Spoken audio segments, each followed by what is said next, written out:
À la une de l'actualité, Lyon passe en ville 30 depuis ce matin. Plus de 80% des rues sont concernées par cette nouvelle limitation de vitesse. Comment est prise cette mesure? Les automobilistes ont-ils déjà levé le pied? Reportage dans ce journal. 1,79 € le litre de samplon 95. Certaines stations-service du Rhône ont déjà baissé le prix à la pompe. C'est le cas essentiellement dans les supermarchés qui se réapprovisionnent plus régulièrement. Des températures qui vont chuter d'ici la fin de la semaine. La Commission de régulation de l'énergie incite à faire attention à sa consommation. 1 degré de moins fait réduire la facture de 5 à 10%. Mais êtes-vous prêt à faire cet effort? Nous vous avons posé la question.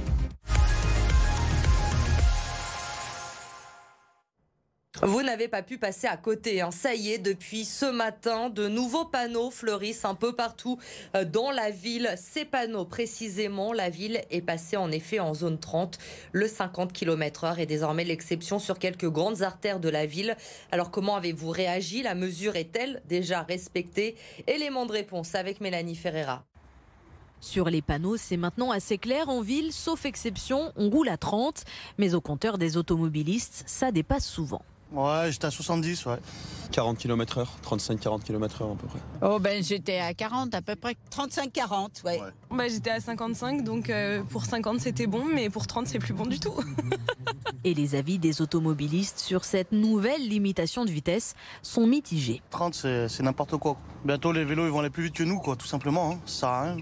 Quand il y a du monde, on est à 30, donc ça va, mais c'est vrai quand il n'y a personne, c'est plus compliqué de le tenir. Ça ne nous gêne pas, surtout dans la presqu'île, parce qu'on voit encore pas mal d'accidents mortels, là, entre autres sur les quais.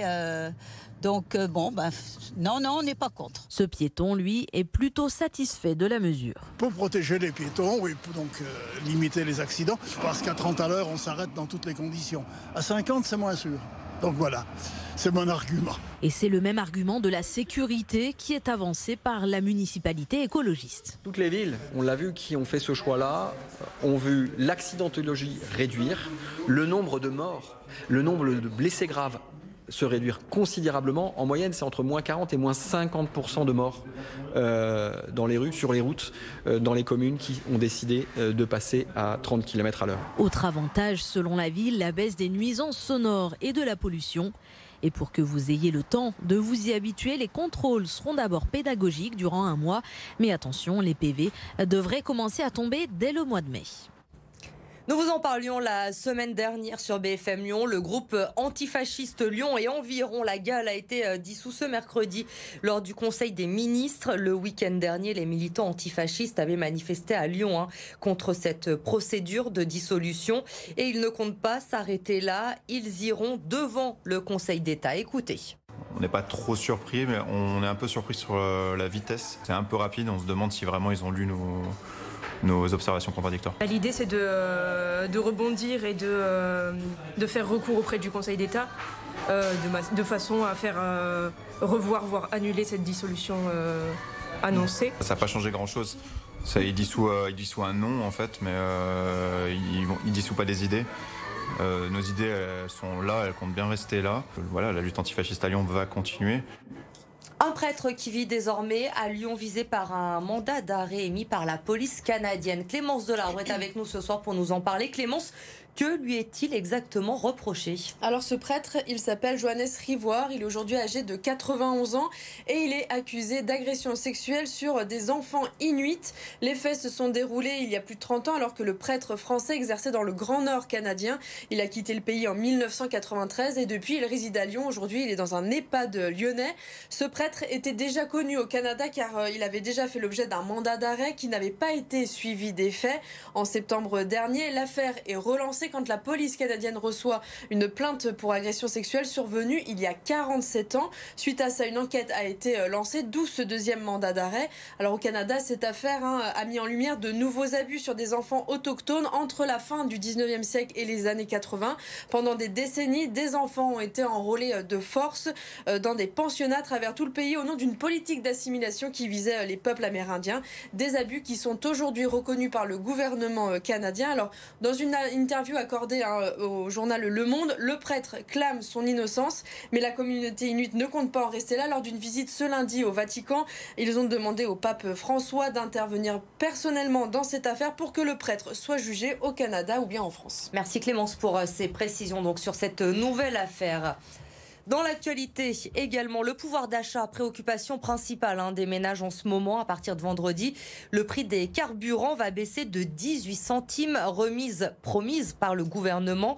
Mais certaines stations, notamment celles des supermarchés, l'appliquent déjà dans le Rhône. Exemple à Genêt avec Lucine Olorgue. 1,79 € le litre de samplon 95. Dans cette station de Genêt, tous les carburants sont affichés à moins de 2 € le litre. Martin a fait un détour de 7 km pour venir faire le plein. J'ai comparé avec la station-service qui se trouve à côté de chez moi.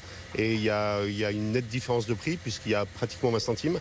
Donc je suis venu jusqu'ici pour ça, oui. Alain, lui, est un habitué de cette station. Il se réjouit de pouvoir faire des économies. J'ai eu la surprise, et tant mieux pour moi. J'ai gagné le loto aujourd'hui. Depuis dimanche, un décret permet aux stations d'acheter le carburant moins cher auprès de leurs fournisseurs grâce aux aides du gouvernement. C'est ce qui explique qu'un certain nombre de stations aient déjà pu baisser leur prix. Mais ce n'est pas le cas partout. Mélanie en a fait les frais. J'étais à 10 km de réserve et j'ai dû aller faire mettre de l'essence au cœur de Neuville, une petite station au cœur de Neuville. Et là, le prix était vraiment très exorbitant. Il était proche des 2,50 € pour le litre. Voilà, on met vraiment juste ce qu'il faut pour pouvoir aujourd'hui venir ici. Dans cette station, les tarifs devraient encore baisser d'ici la fin de semaine. Autre problématique, la hausse du prix de l'énergie et le risque de pénurie avec la guerre en Ukraine. La Commission de régulation de l'énergie nous appelle d'ailleurs à faire des économies. Mais une vague de froid est prévue en fin de semaine dans le Rhône avec des températures qui pourraient être négatives au lever du jour. Alors êtes-vous prêt à ne pas trop remonter le thermostat de votre chauffage? Reportage à Lyon d'Alfred Orange et Vincent Chevalier. 21 degrés hier à Lyon, contraste avec les 7 degrés attendus en fin de semaine. La nuit et le matin, les températures pourraient même être négatives. Beaucoup vont donc rallumer les radiateurs. Ah oui, un petit peu du coup, forcément. On verra si ça descend trop bas, on rallumera un petit coup. Avec un enfant en bas âge, c'est mieux de pas avoir trop froid. Un petit peu, mais en essayant d'être raisonnable, pas comme en plein hiver. Faire attention, se limiter, parfois par choix. On n'a pas besoin et on sait que si on le laisse, ça va nous coûter des sous pour rien au final, puisqu'il fait assez bon dehors. Par idéologie, mais parfois aussi par souci d'économie. Je fais quand même gaffe au prix que ça coûte. Moi, je suis au SMIC, je peux pas. Là, j'essaie de consommer moins que ce que je peux prélever pour encore gagner un peu des régules, quoi. Alison et Giovanni sont inquiets. La prochaine facture devrait être salée. Leur appartement est une passoire thermique. Alors les efforts demandés par certaines instances passent très mal auprès de ce jeune couple. Faut qu'ils y arrêtent au bout d'un moment. Je pense que c'est plutôt eux qui doivent faire des efforts sur les prix et voilà, ils nous allument de partout, donc c'est bon, il faut arrêter au bout d'un moment. Mais réduire sa consommation d'énergie va devenir indispensable pour éviter une pénurie d'approvisionnement, prévient Naïma Idir, président de l'Association nationale des opérateurs détaillants en énergie. Il y a un risque, il est important, notamment en prévision de l'hiver prochain, que les consommateurs français s'habituent dès à présent à réduire leur consommation. Des choses tout bêtes, éteindre les appareils qui sont en veille. Et les Français vont devoir effectivement intégrer dans la durée ces réflexes et cet impératif de sobriété énergétique. Des gestes qui allégeront aussi votre portefeuille. Selon l'Agence de l'environnement et de la maîtrise de l'énergie, baisser d'1 degré ces radiateurs peut vous faire économiser entre 5 et 10% sur votre facture. 90 minutes pour renverser la tendance. Les filles de l'Olympique lyonnais jouent leur quart de finale retour de Ligue des Champions demain face à la Juve. Elles se sont inclinées 2-1 la semaine dernière à Turin. Mais les Lyonnaises savent qu'elles sont capables de battre les Italiennes demain à la maison. Écoutez Sonia Bonpastor et Wendy Renard au micro d'Arthur Blé. La qualité et le potentiel de mes joueuses sur les 90 minutes qui auront lieu demain soir doivent nous permettre de nous qualifier. Donc 90 minutes, c'est à la fois court et long, mais ça nous laisse le temps avec la qualité et le potentiel d'aller chercher cette qualification. Donc à nous de faire preuve d'efficacité et de détermination sur l'aspect mental pour aller chercher cette qualif. J'ai envie de dire, on n'a pas le choix, donc c'est à nous d'être conquérantes dès le début du match et de concrétiser nos situations.